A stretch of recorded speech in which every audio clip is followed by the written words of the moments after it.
Hello বন্ধুরা, তোমরা সবাই কেমন আছো? তো আজকে ছোট্ট একটা মিনি ব্লগ নিয়ে তো এসেছি আমি মামা বাড়িতে হচ্ছে আজকে মহোৎসব। তো এখানে দেখো মামা আর মামি মিলে যাচ্ছে ভোগ নিয়ে। তো ঠাকুরকে এখন ভোগ দেওয়া হবে। আর ওই পাশটায় গান বাজনা সব হচ্ছে। দেখো মামা, মামি, মাসি আর একটা আমার বোন হয়।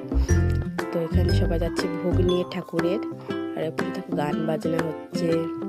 তো চলো তোমাদেরকে দেখাচ্ছি। ওই দেখো ভোগ দিচ্ছে, ভোগ দেওয়া হয়ে গেছে, তখন সবাই নমস্কার করছে। আর চলো তোমাদের ঠাকুরকে একটু দেখাচ্ছি। ওই দেখো আমাদের হরিচাঁদ পুজোর ঠাকুর। আর এই পাশে হচ্ছে রান্না, আমার মাসি রান্না করছে। আর এই দেখো আমার ছোট্ট ছানাটা কি করছে। মানে দিনটা ভরে গেলে দৌড়ে বেড়াবার কোনো কাজ নেই। আর এই দেখো রান্না বান্না হয়ে গেছে এই পাশটায়।